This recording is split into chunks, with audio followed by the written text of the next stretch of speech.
Welcome to Castle Combe for what promises to be an action-packed weekend of motor racing from the UK's leading organiser of historic racing, the Historic Sports Car Club. 50 years ago at this very track, the very first Griffiths Formula race lined up to begin what would become a very spectacular and evocative motorsport story for the club.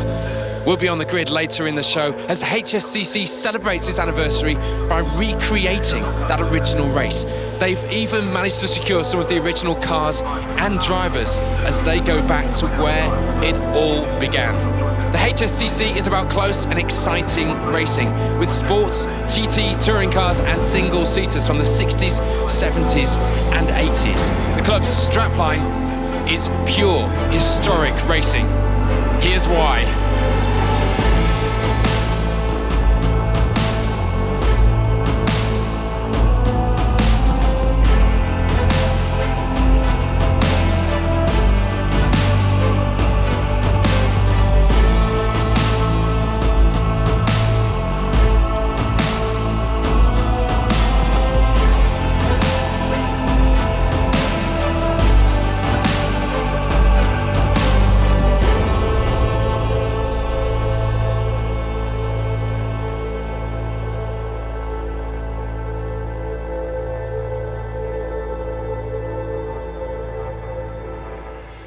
Now, we're at Castle Combe this weekend to go historic racing, but we're also here to celebrate a very special 50 years of the Historic Sports Car Club. And a man who can talk to me about that fantastic heritage is the Chief Executive Officer, Grahame White. Grahame, you've been CEO for almost 20 years now. You must have seen some race action in that time. I have, certainly, yes. I've enjoyed very much my time with the HSCC. But prior to joining them, I was involved in motor racing. That's really been my life. So I've seen racing of all types. 1966, what a vintage. And that, of course, is when the HSCC came to being. And how has it evolved since then? Has it changed beyond all recognition, or are we right where we started? No, we're not right where we started, because I think over the years it's improved. The grids have got bigger, the cars have got more popular, certainly, and historic racing has become a lot more popular.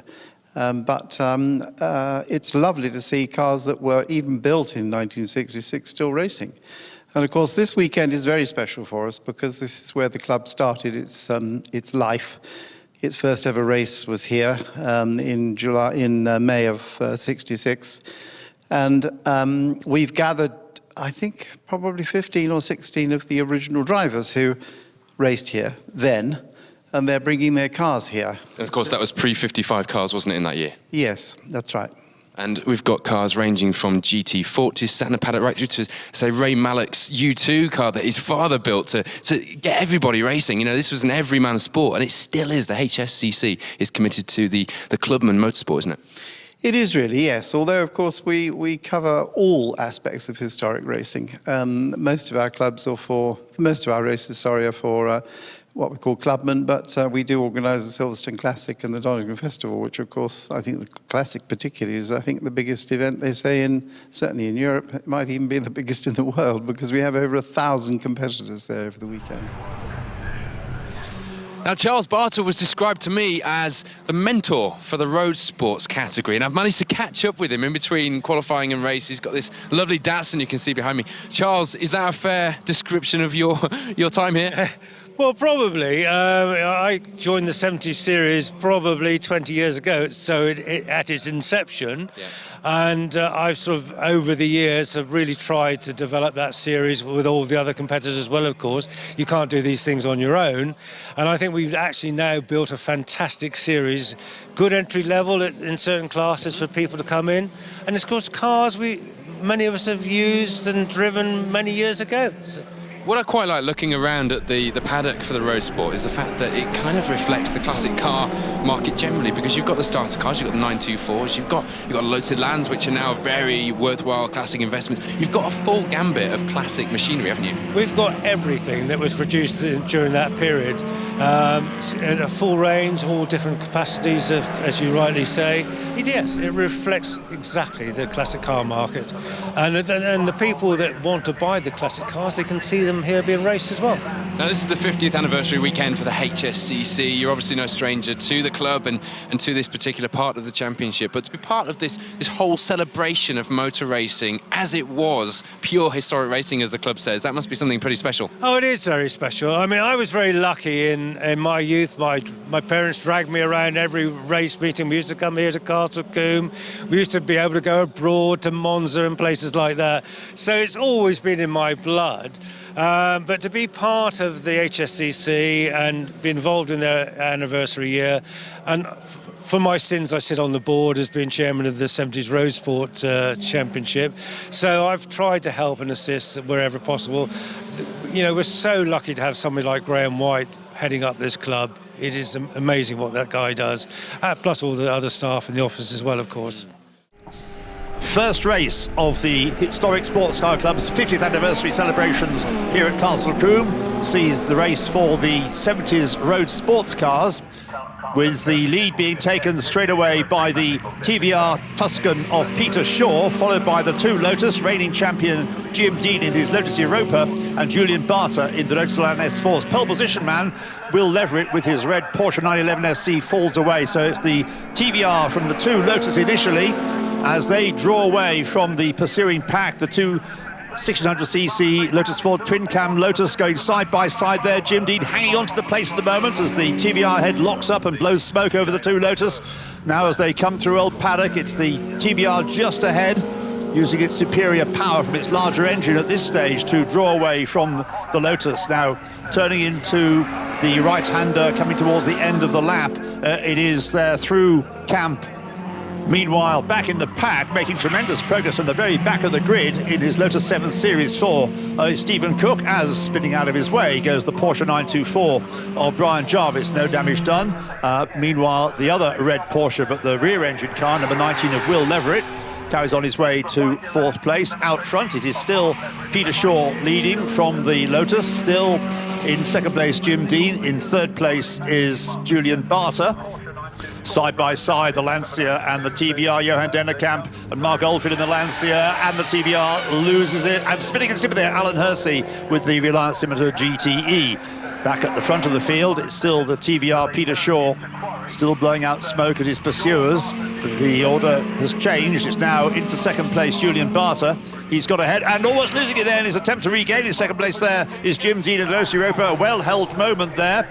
And the number 16 Reliant of Alan Hersey, having had the spin, now expires in, I'm afraid, a cloud of smoke, and it is left for Julian Barter to take the lead and win the race from in second place Peter Shaw with the TVR Tuscan coming through there, the Lotus Elan ahead of the still smoky TVR of Peter Shaw, coming through now to take the checkered flag and win the opening race of the weekend. In second place, Peter Shaw, Julian Barter, the winner. Well, Julian, you made that look easy. Good fun? Very good fun, and it wasn't easy because the boys were on it all the time. Jim Dean came from nowhere at the start. Great move up on the inside of me, and then I just knew I had to then fight for it. But fortunately, James Dodd's Europa broke, must have been on the start, because he would have been right at the front. So shame he went. But you three in a league of your own back there, though. Well, yeah, it seemed to draw a gap out, but we're so busy fighting with ourselves to start with. But until you get the break, you can then move on a bit. But great result, well done. Yeah, thank you very much. Cheers. Cheers. One man who definitely knows what the HSCC is all about, because you've got not one but three cars here. Greg, what a lineup! Yeah, no, very, very, very lucky. The HSC's. It's brilliant because of its spectrum, what it covers from one end of the grid to the other. It's unfortunately not at this event. You haven't got the very big Derek Bell cars, the F5000s, but you've got everything else. And just look at the cars we've got around us for today and tomorrow. Absolutely wonderful. Now, you qualified 10th in the Mustang, and you said if it got dry, you were looking forward to that race. Yeah, I think we've got two challenges ahead of us. One with a car between us and ourselves, and then Warren Briggs is 6 cars up the road. But in the dry, I think we've got a fair chance of getting where we want to be. So this is club racing at its best, and HSCC provides the competition, but also the camaraderie. Obviously, you know, rivals helping each other out with cars, tracking the car up with string at the side of the racetrack, that's what it's all about, isn't it? It is. I think one of the things that I discovered was we bought some small, cheap, kind of off the internet cameras that you run on the cars, not our GoPros. We left our GoPros behind an event. And so we bought these cameras and we stuck them on. And unfortunately, they won't download in color. They only download in black and white. And whilst you're in the pits, we left the cameras on. And this was earlier this year. And Tom and myself were saying, just look at them. You don't even need to squint. Because it's in black and white, you just put yourself straight back into the 60s and the 70s. And it is exactly that. There isn't a person in this paddock, I can assure you, who if he had a widget and you needed a widget and he didn't need his widget, wouldn't give it to you. It's as simple as that.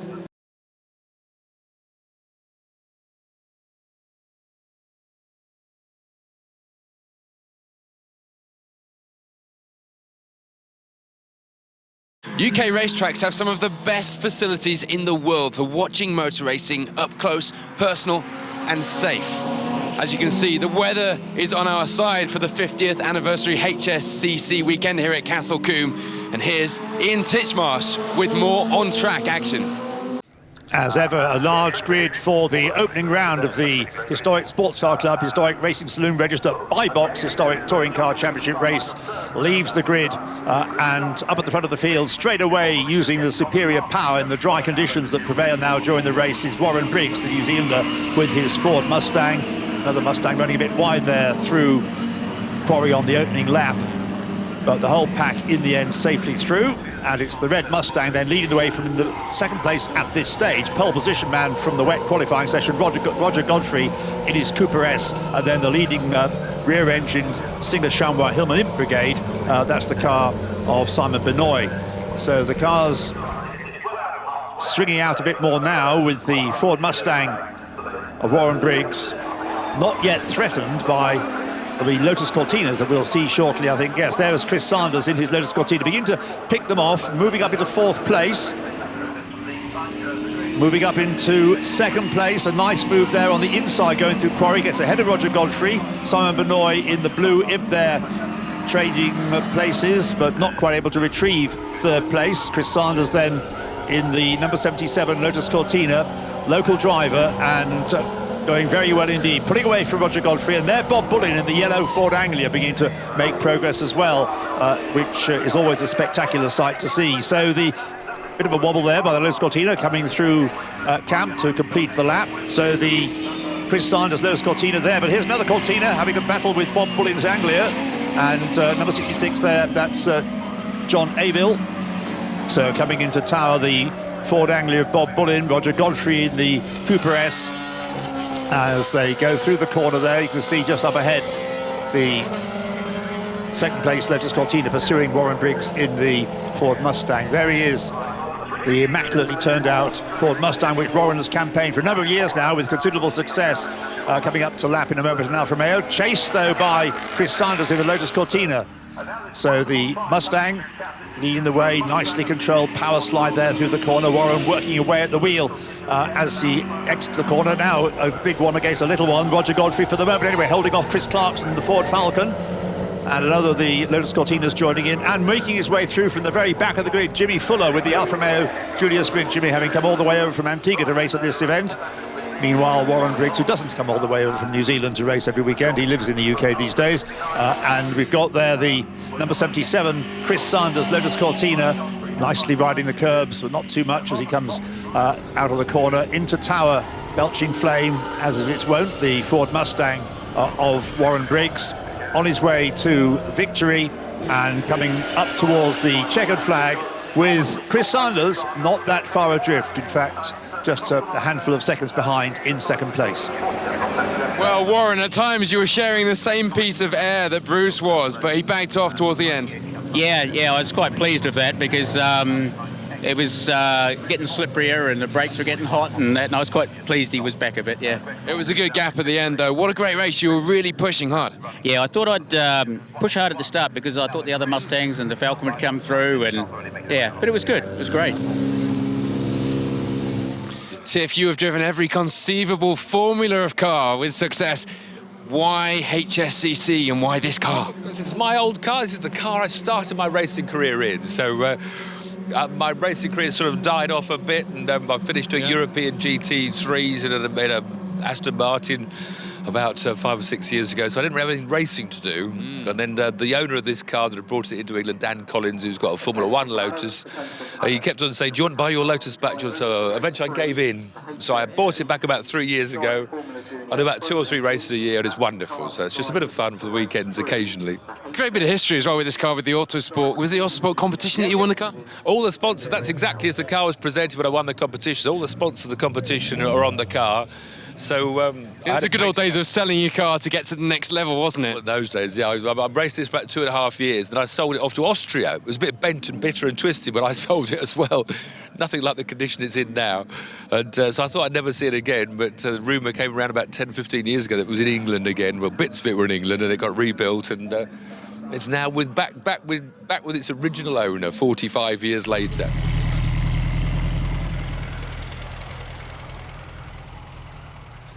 Well, such is the size of the entry for the historic Formula 4 1600s that they had to be split into 2 separate races, both with packed grids. And the first of those races, we get underway. We've got an onboard camera here riding with young Ben Tilley, just 16 years of age, and making his debut in this category, and really going very, very well with the Berlin Mark 20. We're going to get some great camera shots from him. But out front, it's the experienced Mark Shaw, who in the past has raced in International Formula 3000, so he knows a thing or two about single-seater racing.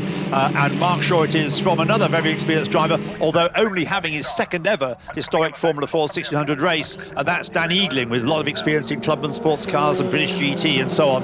And Dan in the Lotus 61, which is there in second place. It's not often these days that you see a Lotus 61 going so well in historic Formula 4. It's great to see this car driven so well by Dan Eagling up at the front of the field.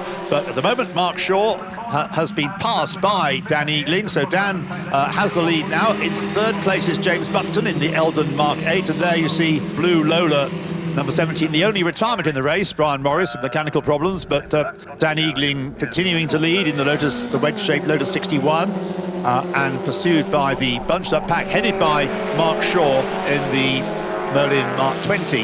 And the whole pack in traditional Formula Ford fashion, filtering through there. Number 70, Dan Stanzel, one of a number of sons of fathers who've been in historic Formula Ford for a long time, as is Ben Tilley, son of Stuart Tilley, who's had a lot of success in historic sports car club events over the years in a Modus and other sorts of cars. So Ben Tilley, him in third place. Still, it is Dan Eagling leading, Mark Shaw second, and side by side there, around the outside goes Ben Tilley to preserve his third place for the moment. The Lotus 61 leading the Merlin, slightly newer design than the Lotus 61, which is really just a wedge shape on a Lotus 51 chassis. And still Dan Eagling doing a great job here in this beautifully restored car to hold on to the lead. And now as the cars come into quarry, the Merlin goes back in front. So Mark Shaw once more in the lead from Dan Eagling. Merlin from Lotus. And in third place, Ben Tilley with his Merlin Mark 20. But the leader, Mark Shaw, holding off the very distinctive shaped Lotus 61 as the cars go through to complete the lap. It's going to be Mark Shaw who will win the race, but only just from a very impressive Dan Eagling, just half a second behind at the flag. Mark, when the racing is that close, although you must be enjoying being out there, you must be counting down those laps. You are, yeah. I mean, it's good fun driving around, but it was more fun watching the laps go by. Yeah. I was just hoping the time was right and we just had one more. I didn't want to do another one, that's for sure. Did you have much left if you needed it? No. I mean, we were flat out. I mean, it was right on my tail all the time, so I just had to not make any mistakes and get a good run onto this straight where the slipstream really kicks in. So I was concentrating on that every lap. And so another 18 Formula 4 1600s face the starter. Unfortunately, one of them wanted to get racing too soon. That's Ben Tusting from the second row, moving too soon, and that will pick up a 10-second penalty for him. But nonetheless, he'll be a feature in the race. Callum Grant, former historic Formula 4 1600 champion, leading the way in the orange Merlin, number 43, the Merlin Mark 20A. At this stage, has opened up several lengths lead, but as is often the case in Formula Ford, slipstreaming is very much the order of the day. So we've got the Ben Tusting Merlin Mark 20 in the mix as well. Ben Sims in the Jamin T2, number 3, also there. So it's Callum Grant who leads the way initially. in his Merlin Mark 20A, and back in the pack, not that far back in the pack, he qualified on the second row of the grid, NEEDELL in his Lotus 69, the car which he won in the Autosport competition all those years ago before he went on to become a Formula One driver. But the two Merlins then getting together there, so although Ben Tusting probably by now knows he's got this 10-second penalty, he was well aware of the fact that he jumped the start. He's determined to win the race on the road if he possibly can. So just diving through on the inside, Ben Tusting's dad, Rob Tusting, the inside of the Lotus 69 of TIFF NEEDELL. Chris Lillingston Price in his Merlin Mark 11 also in the mix, as is Simon Toyne with the orange Lola. So it's at the moment good race for the Tustings in a sense, because Rob Tusting going really, really well with TIFF NEEDELL tucked in behind him there in the Lotus 69. The car's turning through the S's, and now we've got the two leaders with on the track just in front. It is Ben Tusting. Right behind him, the orange car of Callum Grant as they come out of the corner, and Callum Grant pulls out of the slipstream. He's got his nose back in front. They've just lapped the Lotus 61 of Nigel Adams, and Ben Tusting hangs on to the lead. Challenging him again there is Callum Grant, determined to win the race on the road. He knows he's going to win it because of the penalty that Ben Tusting has picked up, and as the cars go through, it is still just in front Ben Tusting, but in fact at the flag it was Callum Grant who took it first, followed by Ben Tusting, who with a 10-second penalty still finished second place ahead of Ben Sims in the J-Man. Callum, convincing victory out there, happy? Yeah, very, very happy with that. Ben pushed me all the way, apart from the last two laps when he made a mistake, but no, very happy with it. These cars are all about getting into motorsport, and especially in a historic category like this, in the Historic Sports Car Club. It is about that, isn't it? It's about an accessible way into getting out there on the circuit. Oh yeah, this is fantastic. I've done it for 4 years, and it's such a stepping stone, especially for young drivers that cannot afford to do the modern stuff. This is fantastic, and it's just as the drivers are just as good, and the cars are even more fun to drive. Well, you've got superstar drivers like TIFF NEEDELL in your race, of course. Yeah, I think we want some more younger ones. Yeah. TIFF, definitely very quick. But I think we should get some of these British GT drivers to come and face us. That would be a good idea, wouldn't it? Yeah. Where do your aspirations lie? Historic? Historic. Well, full-time job, historic racing. I think it goes together, doesn't it? Yeah. One man who can talk to me about what the HSCC is all about is Ray Mallock. Ray, you are no stranger to motorsport, international, national, and here you are in a club championship with a very special car. It is a special car, yeah. It's one of my dad's original cars that he designed and built along with his friend John Harwood back in 1960. We've kept tabs on this car throughout its life. My dad owned it again in the 80s, and it went to a friend of his in the States, and it's back with the Mallock family now for me to enjoy. The concept of this U2 formula was to get people into motorsport, wasn't it? It was, absolutely, yeah. U2 is about U2 can have a race car. My dad's concept was to design the chassis frame, the U2 chassis frame, which was very stiff torsionally. It was designed to run very low to the ground, keep the centre of gravity down. And you bought that chassis from my father, and then you assembled the rest of it, literally from parts that you could get from the scrapyard. So it's a Morris Minor back axle, it's a Ford Popular front axle, it's a Lotus Cortina or Sprite gearbox. And you could very cost-effectively get on the racing grid in the 1960s with the U2. In terms of historic motorsport, which of course is what the HSCC is all about, that is also very expensive to get into. Does this still offer, this type of formula, does it still offer a good way in? It does, yeah. I mean, just HSCC generally, look around the paddock, and there's such a variety of cars, from Ford Angulias, Formula Juniors, Formula Fords, and there's a way in each one of those categories to get started very cost effectively. So it's a wonderful club with a wonderful array of cars and championships to get involved in.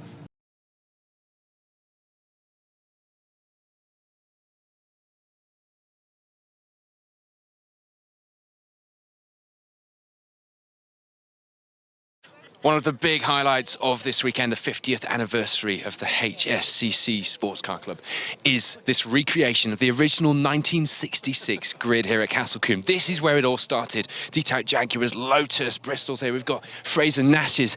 And if we walk back here, you can see they've managed to get some of the cars and some of the drivers who were on this grid 50 years ago for the pre-1955 sports car race. And if we just look at this glorious Ferrari here, the very man who raced this car on this grid in 1966 is Bernard Worth. Bernard, what a feeling to be back on this grid. Oh, it's wonderful. I haven't driven here for about 48 years, but I did a lot of other races in other places. So you're going to drive this Ferrari on this parade lap for this anniversary. I can't even begin to imagine how that will feel. Well, it's absolutely brilliant to see so many people and cars here. And there are two others here with the same cars that they raced in 50 years ago. Now, I thought I might find Frank Lyons, the current chairman of the HSCC, on this grid. What a lineup of cars this is, Frank. What a fantastic thing to be able to put this together, and it's a credit to the club and the staff in the club. We are actually the strongest historic motorsport club in the world. We have in excess of 1,000 members, 900 plus racing members, and we're a club that just goes from strength to strength in terms of clubman racing. We keep our entry fees down, and you can see by the size of our grids that everybody's here enjoying it. And I think that 50 years ago when this started, nobody could have envisaged the size that the club would grow to. It's an honor for me to be chairman, because I came with a Formula Ford in the early 90s and thought, hey, this is fun, better than falling off motorcycles. And, you know, it's evolved and evolved and evolved, and we're very proud of it. And this year, for our 50th year, I think it's important that we do what we're doing here. Invite the people who were here in the beginning, and yeah, I think it's good. Okay, we've got the original grid here. We've got the people, some of the people who were here for the original grid. Penny, who started this in her father's name as well here. But what about new blood? Because we need to inspire new people into this historic sport as well, don't we? Not just current formulas of racing. Oh, absolutely. And we are succeeding in doing that, because Formula Ford historic is entry level. Cars are reasonably priced. People come to me sometimes and say, I'd like my son to go into motorsport. Do you think I should go into Formula Renault? And I say, whoa. Buy him a Formula Ford, run him for a year, you'll get your money back on the car, and you'll find out if he's up for it and he's any good. And lots of people have done it. And in the Formula Ford grid, Kevin Stansel, who I raced with when I first came to the grid, his son is racing with him now. I race with my son all over the place, and to me, yes, we will get young blood. Sometimes you look at some of the older cars and think, oh, I couldn't see youngsters driving them, but if the people around them have the enthusiasm, it works. It works well, actually. Well, I was born 24 years after this grid was first, 22 years, in fact, my maths isn't very good, after this grid was first created, and I am emotional just to be standing here. So I'll let you enjoy this moment while I go and have a look and see what else I can find. Thank you very much. Frank. Joined by another man here on this recreation of the original HSCC grid. Fred, you drove this Allard up to that first corner 50 years ago today. Yes, that's right. Yeah, How does it feel good fun. to be back? Great, it's very nice. And you know, you've got people here who were racing with you at the time as well. Indeed, yes, and a lot of them are still here, and the cars, as you see, are in good form. Arguably, the cars are probably better now than they were at that time. Because, of course, they were just 10, 15-year-old sports cars at the time. They were nice cars, but now they're just something else, aren't they? Well, that's right. I mean, they were all... This one was my standard road car. I owned it for 30 years, and it was my road car for 20 of the 30 years. So it's done a lot of miles. As it stands now, it's done, in my ownership, it's done over nearly 300,000 miles. 300,000 miles in a... What year is it? It's a 1952. 1952 Allard. You know, I cannot imagine driving this car on the road. I can less imagine being on the grid 50 years ago, but I have the privilege of joining people like Fred on the grid here at Castle Combe for this HSCC anniversary recreation. Fantastic to join you. Enjoy what's about to happen. Indeed we will. Thanks very much. Thanks. Okay, bye-bye.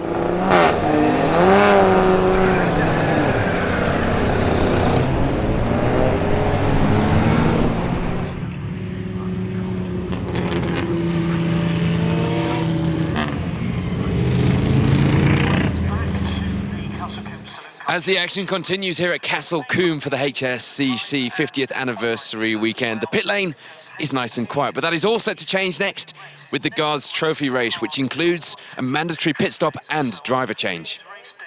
Longest race of the weekend then, over 40 minutes, like the others were over 20 minutes, 40 minutes with mandatory pit stops, not mandatory jump starts though. I'm afraid that keen to get away from pole position, James Scriver jumped the lights rather ambitiously, and that inevitably, of course, means he's picked up a penalty. It's slow away there, the Coleman, Hugh and Mark Coleman chevron, getting away a little bit after the rest of the cars as the pack pours through Quarry on this opening lap, showing the great variety of sports racing and GT and sports GT types of cars that are eligible for the Guards Trophy. Another huge grid there at the tail end of the field is the little GSM Delta of Peter Aylett, number 154. Out front, it is Simon Hadfield in the Chevron BMW B6 of Michael Scriver, who will be sharing the car with him. Simon taking the first stint in the car. Mandatory pit stops as they halfway through the race. Lots of Lotus Elans, Chevron down amongst the sports cars, which it wouldn't normally be found amongst, and this one certainly isn't amongst the tail enders. This is very much the leading car, followed through by James Scriver and then Charlie Allison in the red Chevron. So out front then we've got Simon Hadfield in the Chevron B6 BMW, followed by Charlie Allison, and about to take a place there is the recovering James Scriver after the hesitant doesn't start, the other red Chevron, Darrell Taylor. So the Chevron B6 of Simon Hadfield leading the way, and a little bit further behind James Scriver, chased by Charlie Allison, and then the little blue sports racing car, Rob Wainwright, taking the first stint in the Crossley, which he's sharing with Arnie Black. So Simon Hadfield comes through camp, pursued by James Scriver, but Simon can take things relatively easily now because he will have been well aware of the fact that James will have picked up a penalty for that jump start, lapping some of the slower cars there, the Triumph TR4 of Alan Ross Jones, and into the pits comes Rob Wainwright to hand over to Arnie Black, the Crossley that was running in 4th and 5th places, so of course leading its class. The sort of sports racing Crossley that former Grand Prix driver John Watson used to race in his early days. Not this particular car, but one very much like it. Oh, and pulling off there, we've got, I'm afraid, problems for the number 52 Merlin Mark 6A of Neil Dawes, so he is out of the race. Meanwhile, in the pits, that looked fairly fraught, but you seem nice and relaxed now. Yeah, it's all pretty cool. Just not make a mistake. That's hope. Keep it going. The circuit's in fantastic condition. Everybody's driving really nicely. Can't ask for much more than that, can you? Is there a strategy to these pit stops, or is it just a case of as soon as you need to get in? We decided to try and run a bit longer, but other people did too. But we just didn't want to push our luck. Yeah. You know, you don't need a silly. So this is pretty conservative. Gets the job done, I hope. Cheers. Okay. So Simon Hadfield can relax now that his car's in the hands of its owner, Michael Scriver. Meanwhile, the fight for second place. At this stage, Charlie Allison in the red, number 32, was ahead, but now has been passed by James Scriver, keen to make up for the time lost through jumping the start. He's got himself into second place on the road. Charlie Allison there in third place. Out front, it's Michael Scriver in the Chevron B6 BMW, and has just lapped the Dave Smithies, Chris Clarkson Chevron B8. Paul Toombs going very well, leading his class in the GT category of the Guards Trophy race. The Lotus Elan number 8. And there we've got the leader in amongst more lappery, the Lotus 23B going well. So up towards the checker flag, Mike Gardner and Dan Cox. Dan Cox at the wheel of the TVR now. The flag goes out to the winner of the race overall, Michael Scriver, in the car started by Simon Hadfield, having lapped quite a number of the Chevrons, but we'll have in the moment also lapped there the white TVR. Dan Cox ending the race at the wheel of Mike Gardner's TVR, and not that far behind, almost losing it as well as he took the flag in second place of the GTs, Peter Thompson in the yellow TVR. A convincing win there, gentlemen, in the Guards Trophy. Starting with you, Simon, because you started in the car. Quite a good start, and you led from the front right from the off. Yeah, the key is try and go quickly, don't damage the car, don't use everything up. We've been racing this for a day or two, so we have an idea how it kind of works.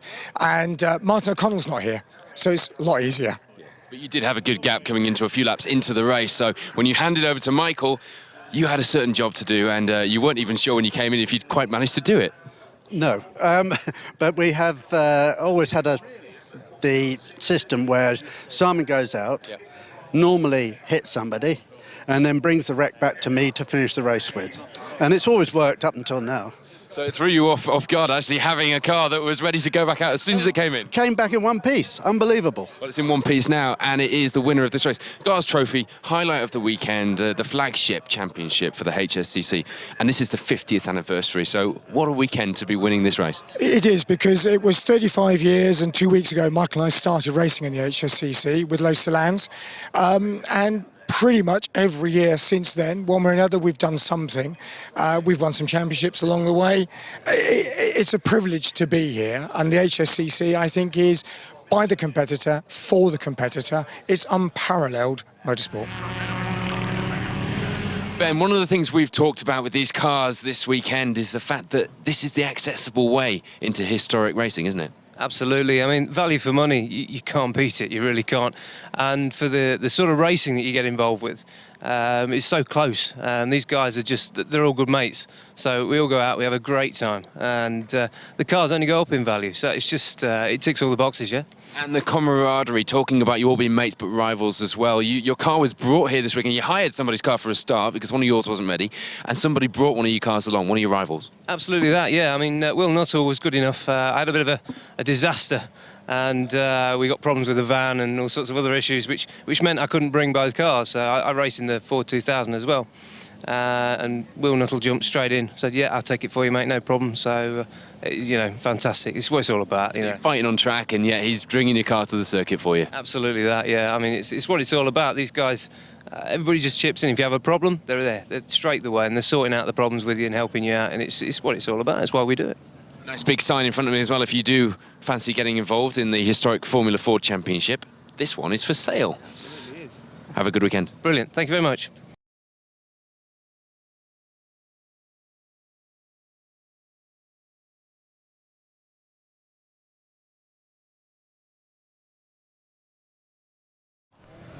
As usual, the Formula Junior entry divided into front-engined and rear-engined cars. These are the rear-engined cars sitting on the grid. Just one car on the front row because Cameron Jackson's Brabham BT2 had clutch problems, meant that he had to start from the pit lane and left Stuart Roach on his own on the front row with the orange Alexis Mark IV. So straight away, Stuart pulls away in front. Greg Thornton in his Lotus 2022 there in second place, followed by the Lynx, the Australian-built Lynx of Andrew Wilkinson.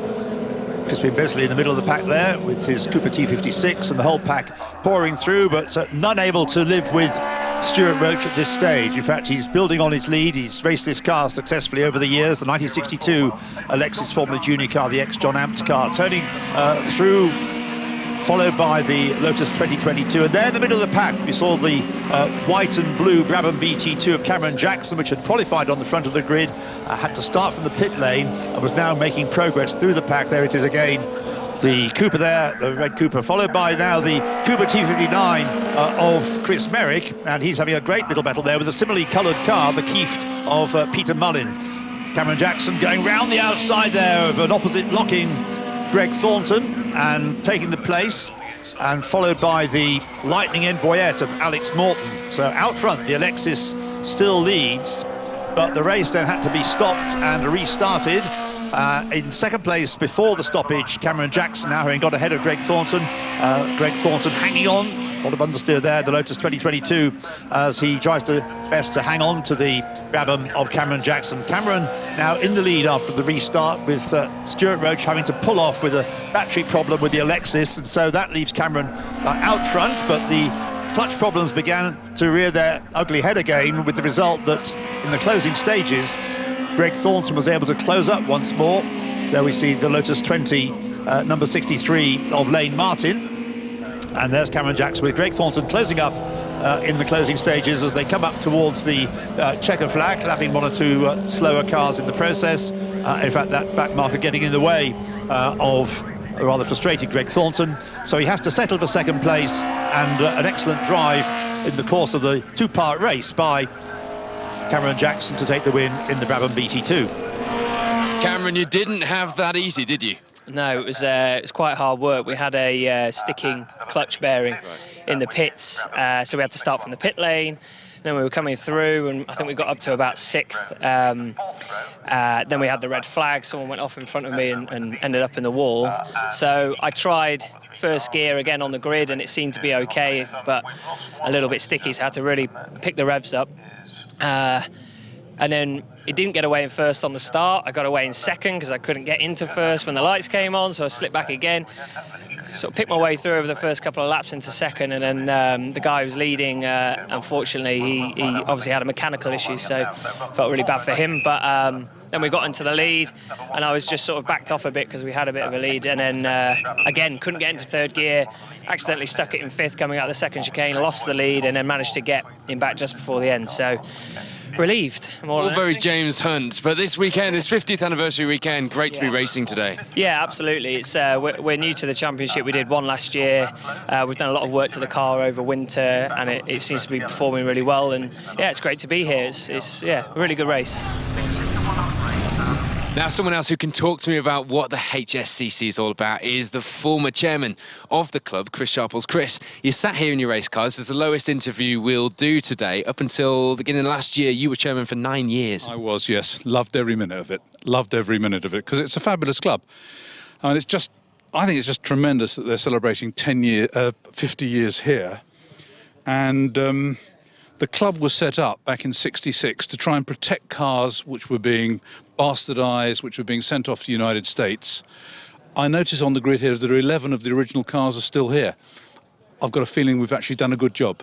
I think you might have. And do you know what? I was talking to the lady Penny Griffiths, as she was then, who flagged the cars off, and she flagged them off today. And this is exactly what her dad wanted to create, as you say. Yeah, no, and it's done a fantastic job. And the nature of the cars has moved on, so that you'll find cars at our race meetings from the 50s, the 60s, the 70s. I don't think we've really moved much into the 80s yet. But again, the motivation is essentially the same. It's trying to preserve those cars, proper cars in the condition that they raced in era. And you'll see Formula 3 cars running with us, Formula 2 cars, 5000s, really the whole gamut of historical racing. And the other important thing that sometimes people forget this is that focus on the cars essentially bonds all of the people in the club together, so that when we go onto the grid racing these cars, we really don't want to damage them. And that creates a sense of camaraderie amongst the members. I think it also helps with the safety standards and makes it a better recreation. Because at the end of the day, everyone's here to have a good time on a race circuit and go home with their car undamaged and themselves unhurt and enjoyed themselves. And I think the historical component is something that really delivers that. The future of the HSCC, and therefore the future of historic racing, another grid like that in 50 years' time, much bigger, I'm sure, relies on getting young blood, new people through into the club, not just looking at modern race series. What do you do? What does the club do to get new people in, and how can people get started in this sport with the HSCC? Well, the interesting thing to observe is that the future is history, and it's because this is a very economic way to go motor racing. I'm sitting in a Formula Ford car that you can buy for £20,000. You can run this thing for a multi-thousand-pound budget. It's not as expensive as running in any of the modern series. And what's been delightful with the HSCC over the past probably 10 years is we have got a lot of younger people joining. Got a lot of people who are sons, maybe daughters of people who race already. And somewhat frustratingly, in front of me on the grid, I see quite a lot of those people.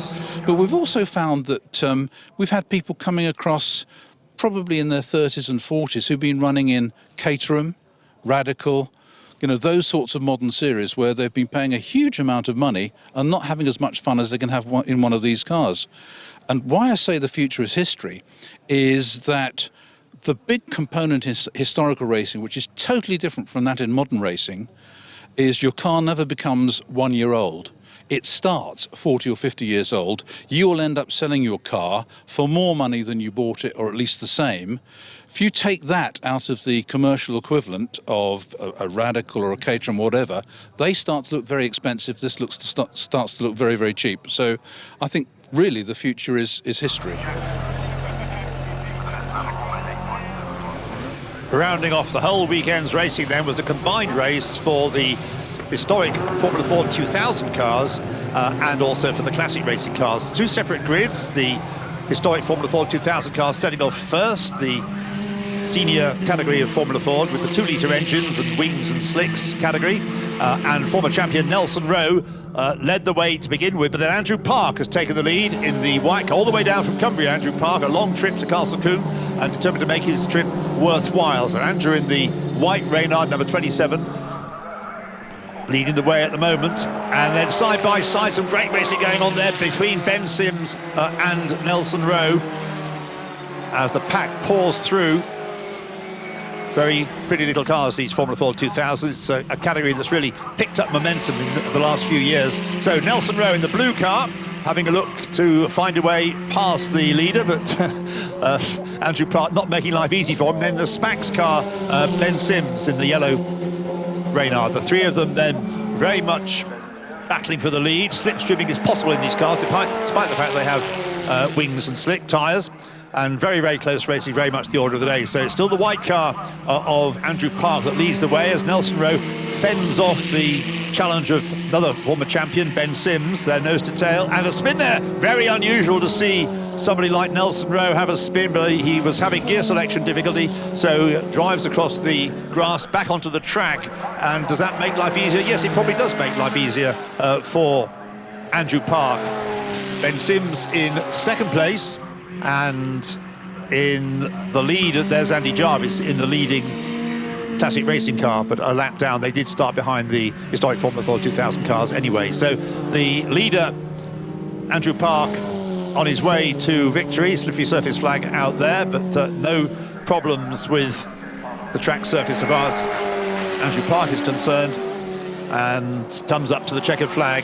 A very impressive win indeed, having fended off in the end Ben Sims by 6.5 seconds, with Nelson Rowe having to settle for third place. Andy, quite a battle you were having there with Ben. What a race. Yeah, it was a good race from the start. Nelson was putting the pressure on. I could see Ben in the mirrors. They were pushing me hard, and I was just trying to keep my cool. They were laying the pressure on. I was trying not to make any mistakes, really. If you're going to go motor racing, why not go racing in a formula where the cars are guaranteed investments and the racing is exciting, close, but safe? Why not go historic racing with a club that focuses on pure historic racing and a heritage that lasts for 50 years? 50 years ago, on this very weekend at this very racetrack, historic sports car racing started with the HSCC. The 50th anniversary celebrations are only just getting underway, so make sure you get to an event organised by the Historic Sports Car Club at some point this season at a racetrack in the UK near you. Thanks for joining us.